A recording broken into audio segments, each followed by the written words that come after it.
নমরুদ হযরত ইব্রাহিম আলাইহিস সালামকে আগুনে নিক্ষেপ করতে চেয়েছিল, কিন্তু আল্লাহর কুদরতে আগুন তার জন্য ঠান্ডা ও নিরাপদ হয়ে গিয়েছিল। তিনি জীবিত অবস্থায় আগুন থেকে বেরিয়ে আসেন। ঘরে ফিরে আসার পর তার বাবা বললেন, এ ইব্রাহিম, যদি তুমি তোমার আল্লাহকে ছেড়ে না দাও তবে আমার ঘর ছেড়ে চলে যাও। তিনি ঘর বাড়ি ছেড়ে বেরিয়ে পড়লেন, চলে গেলেন মিশরের দিকে।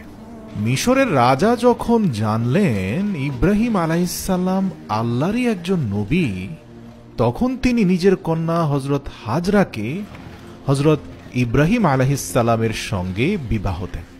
এরপর হযরত ইব্রাহিম আলাইহিস সালাম স্ত্রী হাজরাকে নিয়ে ফিলিস্তিনে চলে গেলেন। সেখানেই তারা স্থায়ীভাবে বসবাস শুরু করেন। ইব্রাহিম আলাইহিস সালামের কোনো সন্তান ছিল না।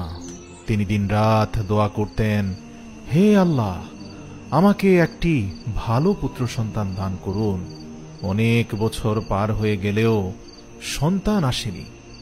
সময় কেটে যাচ্ছিল, ইব্রাহিম আলাইহিস সালাম বৃদ্ধ হচ্ছিলেন, তবু তার অন্তরে ছিল আশার প্রদীপ। 84 বছর বয়সেও তিনি দোয়াই করে যাচ্ছিলেন। বারবার বলছিলেন, হে আমার রব, আমি এখনো তোমার করুণা থেকে নিরাশ হইনি। তুমি আমাকে বার্ধক্যে একটি সম্ভ্রান্ত সন্তান দান করো। অবশেষে আল্লাহ তার দোয়া কবুল করলেন। 84 বছর পর হযরত ইব্রাহিম আলাইহিস সালামকে একটি পুত্র সন্তান দান করলেন মহান আল্লাহ। তিনি অত্যন্ত আনন্দিত হলেন এবং ছেলের নাম রাখলেন ইসমাঈল। সে সন্তানকে তিনি বুকের কাছে জড়িয়ে রাখতেন, চুমু খেতেন, কাঁধে তুলে নিয়ে বাজারে ঘুরে বেড়াতেন, তার সঙ্গে খেলতেন, আড্ডা দিতেন, আরো কত কি।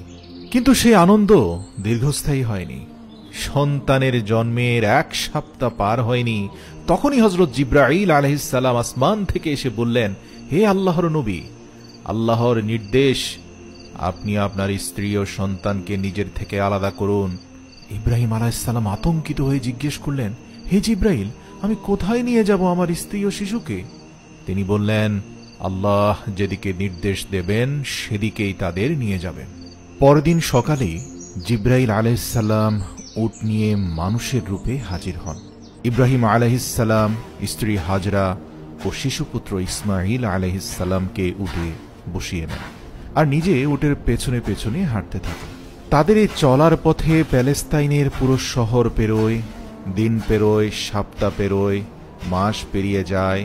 জিবরাইল আলাইহিস সালাম ঠিক সেই জায়গায় পৌঁছান বর্তমানে যেখানে কাবা শরীফ অবস্থিত।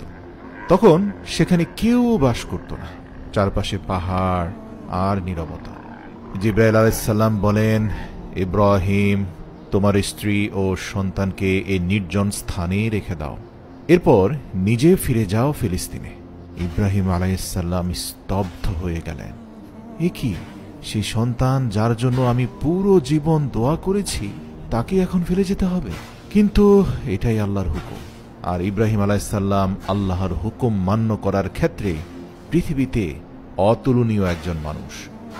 স্ত্রী হাজরা দৌড়ে আসেন, তুমি কি আমাদের এখানেই ফেলে চলে যাচ্ছ? কোনো উত্তর নেই, তার চোখে শুধু অশ্রু। হাজরা আলাইহিস সালাম জিজ্ঞেস করেন, আল্লাহ কি আপনাকে এভাবে আমাদের রেখে যেতে বলেছেন? ইব্রাহিম আলাইহিস সালাম মাথা নাড়েন, হ্যাঁ। হাজরা আলাইহিস সালাম চোখ মুছে নেন, দৃঢ় কণ্ঠে বলেন, তাহলে তুমি যাও।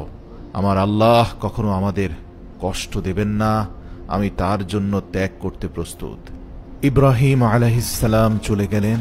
চারপাশে শুনশান নির্জনতা, না পাখির ডাক, না মানুষের শব্দ, শুধু পাথুরে পাহাড় আর রৌদ্রোজ্জ্বল মরুভূমি। সেই নির্জন উপত্যকাই আজকের মক্কা, যেখানে আমরা উমরা এবং হজ করতে যাই। কয়েকদিন কাটল। একটি মাত্র পানির পাত্র ছিল হাজরার কাছে, তাতে নিজের জন্য ও ছেলের জন্য পানি দিতেন। কিন্তু 3 দিন পর সেই পানিও শেষ। শিশু ইসমাঈল আলাইহিস সালাম কাঁদতে লাগলেন, তৃষ্ণায় কাতর হয়ে গেলেন। হাজরা আলাইহিস সালাম তাকে মাটিতে শুইয়ে দিলেন, নিজে ছুটে গেলেন পাশে থাকা একটি পাহাড়ে, যে পাহাড়ের নাম আমরা সাফা পাহাড় বলে জানি। সেই পাহাড়ের উপরে উঠে তিনি চারপাশে পানির খোঁজ করলেন, কিছুই দেখা গেল না।